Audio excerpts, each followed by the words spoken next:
Hello students HP TET के लिए हमारी केमिस्ट्री की सीरीज़ जो है वो स्टार्ट हो चुकी है। तो आज केमिस्ट्री की सीरीज़ को आगे बढ़ाते हुए आज के हम टॉप एमसीक्यूज जो है वो आपके सामने डिस्कस करेंगे। तो फर्स्ट क्वेश्चन है, सबसे पहले हम फर्स्ट क्वेश्चन है आपके लिए स्क्रीन पे। फर्स्ट क्वेश्चन क्या बोल रहा है, which metal melts in human hand. Okay, जैसे हम अपने हाथ में किसी मेटल को रखते हैं ना, तो वो कौन सी मेटल्स होती है जो कि मेल्ट हो जाती है, मतलब हाथ में रखने पे ही मेल्ट हो जाती है, वो मेटल कौन सी है।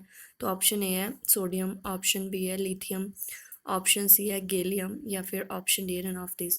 तो स्टूडेंट्स आपको 3 सेकेंड दिए जाते हैं, जल्दी से इसका आंसर जो आप कमेंट कर सकते हैं।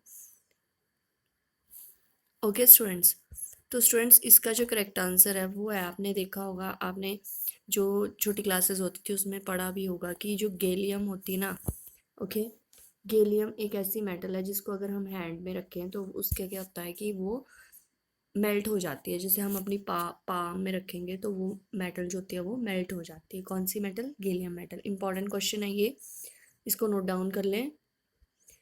तो स्टूडेंट्स जैसा कि आपको पता है, हमारी H P TET non medical और मेडिकल के लिए जो है वो फुल क्रैश कोर्स स्टार्ट हो चुका है, तो आप उसको ज्वाइन कर सकते हैं। इसमें आपको पता है जैसे कि videos, notes, previous year paper, test series, सब कुछ जो है वो प्रोवाइड करवाया जाता है। तो उसके उसके लिए आप हमें व्हाट्सएप कर सकते हैं इस नंबर पे जो आपको स्क्रीन पे शो हो रहा है।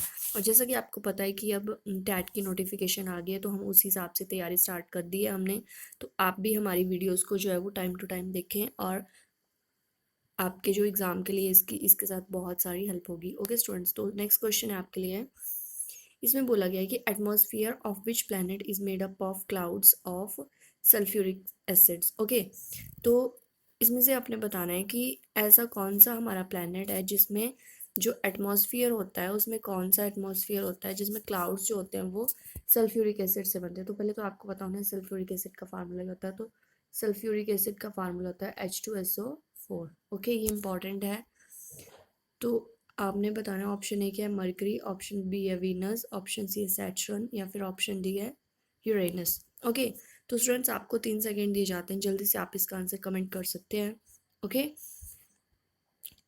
तो स्टूडेंट्स इसका जो करेक्ट आंसर है वीनस होगा इसका। ओके, वीनस जो है वो एक ऐसा प्लैनेट है जिसमें क्या होता है, क्लाउड्स होते हैं किसके, सल्फ्यूरिक एसिड के। ओके, और वीनस जो है इसको हम ट्विन सिस्टर भी बोलते हैं अर्थ का, क्योंकि ये जो है वो अर्थ की तरह ही हमें क्या दिखता है, मतलब जैसी हमारी अर्थ है ना उसकी तरह ये भी, हमारा वीनस भी उसी की तरह है। ओके, और आपने याद रखना है कि ये जो वीनस होता है ना, वीनस और यूरेनस, ये दोनों हमारे जो प्लैनेट्स हैं, वीनस और यूरेनस, ये क्लॉकवाइज मूव करते हैं। ओके, ये क्लॉकवाइज मूव करते हैं दोनों प्लैनेट्स हमारे, और सारे प्लैनेट्स जो है, और जो बच गए हमारे प्लैनेट्स, वो सारे एंटी क्लॉकवाइज मूव करते हैं। ओके, नेक्स्ट क्वेश्चन है आपके लिए स्क्रीन पे। बोला कि baking powder is a mixture of, आपने सुना होगा बेकिंग सोडा, बेकिंग पाउडर। तो आपने ये बताना है कि जो बेकिंग पाउडर होता है वो किस किस का मिक्सचर होता है। ओके, तो ऑप्शन ए क्या बोल रहा है, baking soda plus acetic acid, option B है baking soda plus tartaric acid, option C है baking soda plus oxalic acid, या फिर ऑप्शन डी है नन ऑफ दीज। ओके, तो स्टूडेंट्स आपने हमेशा याद रखना है कि जो बेकिंग पाउडर है ना वो किस किस का हमारा मिक्सचर होता है। बेकिंग पाउडर जो मिक्सचर है वो है बेकिंग सोडा और टार्टरिक एसिड, ये दोनों आपस में मिलके हमारा बेकिंग पाउडर बनाते हैं। ओके, बेकिंग पाउडर कौन बनाते हैं, हमारे बेकिंग सोडा और टार्टरिक एसिड आपस में मिलके। ओके, तो इसका करेक्ट ऑप्शन है ऑप्शन बी। नेक्स्ट क्वेश्चन है आपके लिए, इसमें बोला है कि oxides of metals are. Okay, जैसे मेटल्स रिएक्ट करती हैं ना, तो उसके जो ऑक्साइड्स होते हैं वो कौन सी फॉर्म में होते हैं। ऑप्शन ए है एसिडिक, ऑप्शन बी है बेसिक, ऑप्शन सी है न्यूट्रल, या फिर ऑप्शन डी है none of this. Okay students, तो आपने याद रखना है कि जो हमारी मेटल्स है ना, मेटल्स के जो ऑक्साइड्स हैं मेटल्स के, वो हमेशा क्या बनाते हैं, वो किस नेचर के होते हैं, वो बेसिक नेचर के होते हैं हमारे मेटल्स के ऑक्साइड। ओके, बेसिक नेचर के होते हैं हमारे मेटल्स के ऑक्साइड्स। और आपने देखा होगा कि नॉन मेटल्स भी होती है हमारी नॉन मेटल्स।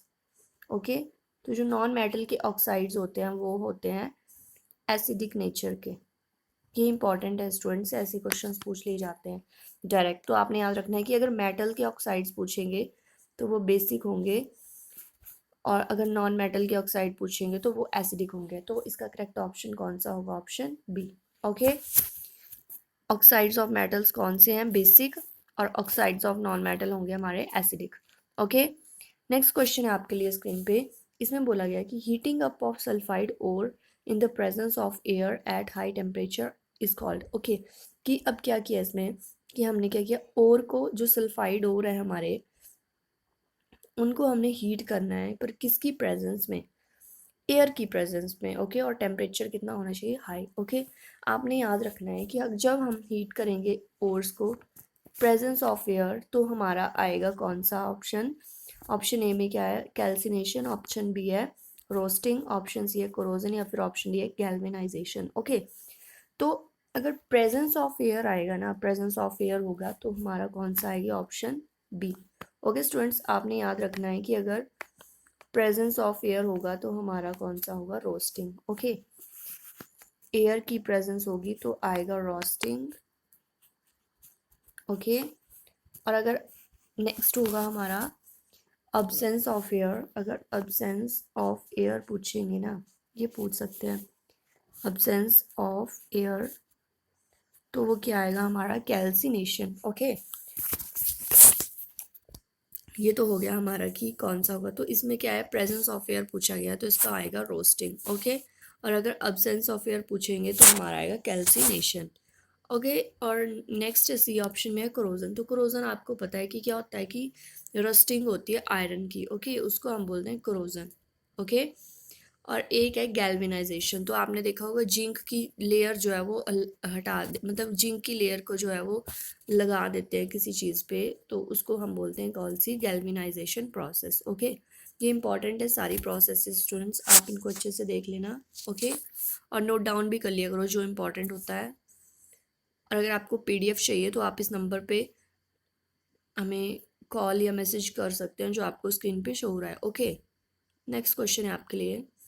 इसमें से आपने बताना है which of the following is not an example of natural fibre. Okay, जो नेचुरल फाइबर होते हैं ना हमारे, आपको पता है कौन कौन से होते हैं नेचुरल फाइबर, आपने जो छोटी क्लासेस होती है उनमें पढ़ा होगा। ओके, तो ऑप्शन ए में क्या है, कॉटन, ऑप्शन बी है जूट, ऑप्शन सी है नायलॉन, या फिर ऑप्शन डी है सिल्क। ओके, आपने देखा होगा कॉटन, जो कॉटन घरों में भी लगी होती है वैसी वाली कॉटन। ओके, और जूट भी आपने देखा हो, जूट की जो क्या बोलते हैं कारपेट्स या कुछ वो चीज़ें होती हैं, बोरियां जैसे हम बोलते हैं, हमारी लोकल लैंग्वेज में बोलते हैं बोरियां, तो वो जूट की होती हैं।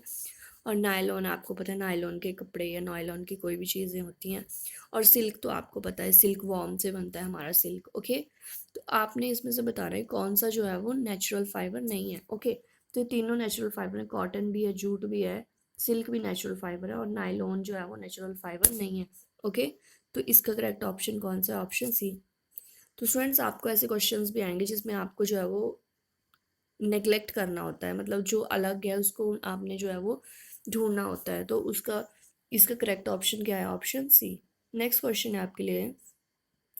इसमें से आपने बताना है bakelite and melamine are the example of. Okay, ये जो बिकेलाइट है और मेलामाइन है ये किस चीज़ के एग्जाम्पल है, ऑप्शन ए है थर्मोप्लास्टिक, ऑप्शन बी है रेयन, ऑप्शन सी है थर्मोसेटिंग प्लास्टिक, या फिर ऑप्शन डी है पॉलिस्टर। ओके, तो स्टूडेंट्स आपको पता होगा थर्मोप्लास्टिक कौन से होते हैं, थर्मोप्लास्टिक ऐसे होते हैं जिनका हम यूज़ कर सकते हैं बार बार। ओके, और जो थर्मोसेटिंग प्लास्टिक होते हैं उनका हम यूज़ नहीं कर सकते, अगर हमने एक बार उनको सेट कर दिया एक फॉर्म में तो हम दूसरी फॉर्म में उसको नहीं मतलब अरेंज कर सकते हैं, सिर्फ हम एक फॉर्म में उसको जो है वो यूज़ कर सकते हैं, उसके बाद वो किसी और प्रोडक्ट में नहीं बन सकते हैं। ओके, तो इसका करेक्ट ऑप्शन क्या होएगा, ऑप्शन सी, जो बेकेलाइट और मेलामाइन है वो हमारे क्या होते हैं, थर्मोसेटिंग प्लास्टिक हैं। ओके, तो ऑप्शन सी इसका करेक्ट ऑप्शन है।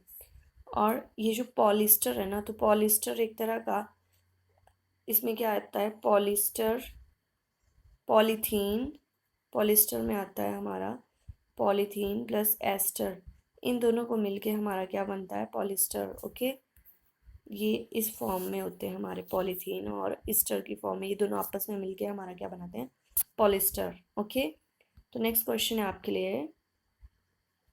इसमें से आपने बताना है which of the following solution will show Tyndall effect. Okay, कि कौन सा हमारा सॉल्यूशन इनमें से जो टिंडल इफेक्ट शो करता है। ओके, तो पहले तो आपको पता होना टिंडल इफेक्ट क्या होता है, तो आपने देखा होगा जैसे डेंस फॉरेस्ट है। ओके, जैसे मान लो कोई घना जंगल है तो उसमें क्या होता है, जैसे सूरज की किरणें आती है ना, तो आपको वो लाइट्स दिखती हैं, मतलब जैसे वो सनरेज हैं वो चीज़ें दिखती हैं, ओके, आपको विजिबल होती है वो सनरेज। तो वो जो बीम ऑफ लाइट विजिबल होती है उस चीज़ को हम बोलते हैं टिंडल इफेक्ट, ओके। ये आती है हमारी कौन सी, टिंडल इफेक्ट। ऑप्शन ए कौन सा इसमें, साल सॉल्यूशन में होता है टिंडल इफेक्ट। ऑप्शन बी है copper sulphate solution. Option C है मिल्क सॉल्यूशन, या फिर ऑप्शन डी है शुगर सॉल्यूशन, ओके। तो स्टूडेंट्स आपने हमेशा याद रखना कि जो हमारा मिल्क सॉल्यूशन होता है ना, जो हमारा दूध होता है, उसमें कौन सा इफेक्ट शो होता है, हमारा टिंडल इफेक्ट। तो इसका करेक्ट ऑप्शन होगा ऑप्शन सी, ओके। और जो साल सॉल्यूशन, कॉपर सल्फेट सॉल्यूशन या फिर शुगर सॉल्यूशन, उनमें नहीं होता टिंडल इफेक्ट। नेक्स्ट क्वेश्चन है आपके लिए स्क्रीन में, इसमें से आपने बताना है following element belongs to second period of periodic table, which element will have maximum atomic size among these। तो ये जो नीचे हमें 4 एलिमेंट्स दिए हैं ना, ये कौन सी पीरियड के हैं, सेकंड पीरियड के हैं, ओके। तो आपने इसमें से बताना है कि कौन सा जो है इसमें लार्ज साइज, मतलब बड़ा साइज किसका होगा, ओके। तो ऑप्शन ए में है बेरिलियम, ऑप्शन बी है नाइट्रोजन, ऑप्शन सी है ऑक्सीजन, या फिर ऑप्शन डी है कार्बन। तो स्टूडेंट्स आपने याद रखना है कि अलोंग द पीरियड जो होता है वो क्या होता है, हमारा एटॉमिक साइज डिक्रीज करता है, ओके। तो जो नंबर 1 पे आएंगे वो उनका एटॉमिक साइज बड़ा होगा, और जो सेकंड ऐसे आगे चलते जाएंगे ना हमारे, उनका एटॉमिक साइज जो है वो कम होता जाएगा, ओके। तो इसका करेक्ट ऑप्शन क्या आएगा हमारा, ऑप्शन ए। क्योंकि बेरिलियम का एटॉमिक नंबर जो होता है वो सबसे पहले आता है ना, तो उसका जो एटॉमिक साइज है वो ज़्यादा होगा, ओके। हाँ, उसका एटॉमिक साइज जो होता है वो ज़्यादा होता है। तो इसका करेक्ट ऑप्शन आएगा ऑप्शन ए। नेक्स्ट क्वेश्चन है आपके लिए, इसमें से आपने बताना है stainless steel consist of following elements, okay. आपने सुना होगा स्टेनलेस स्टील के बारे में, जैसे स्टील होती है, जैसे घरों में हमने बर्तन बनाए होते हैं तो मैक्सिमम स्टील के होते हैं, तो उसमें स्टेनलेस स्टील कौन से इसकी होते हैं, मतलब उसमें कौन कौन से एलिमेंट्स होते हैं, वो किन को मिला के एलॉयज बनाते हैं, ओके। तो ऑप्शन ए में है कार्बन, क्रोमियम, एल्यूमिनियम, या फिर टिन। ऑप्शन बी है manganese, iron, aluminium, zinc. Option C है carbon, chromium, nickel, manganese, iron, या फिर ऑप्शन डी है कॉपर, कार्बन, क्रोमियम, आयरन, या फिर एल्यूमिनियम। तो स्टूडेंट्स ये क्वेश्चन बहुत इंपॉर्टेंट है, ओके। मैक्सिमम टाइम जो है ये पेपर में पूछा गया है, तो इस बार भी चांसेस हैं कि ये पेपर में आ सकता है, ओके।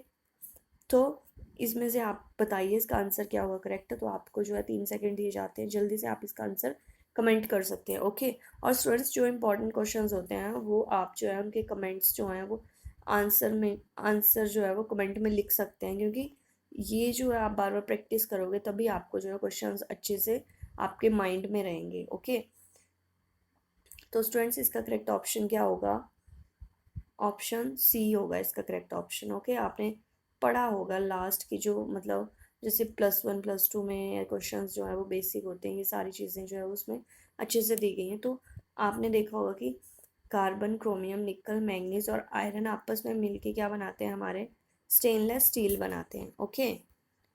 तो स्टूडेंट्स इसका करेक्ट ऑप्शन कौन सा हुआ, ऑप्शन सी, ओके। तो स्टूडेंट्स आज के लिए बस इतना ही। अगर आपको वीडियो अच्छी लगी हो तो आप वीडियो को लाइक करें, चैनल को सब्सक्राइब करें जिन्होंने चैनल को सब्सक्राइब नहीं किया है, और वीडियो को ज़्यादा से ज़्यादा शेयर करें ताकि वीडियो जो है वो ज़्यादा से ज़्यादा लोगों तक पहुंच सके और लोग जो हैं वो इसका फ़ायदा उठा सकें। And thank you.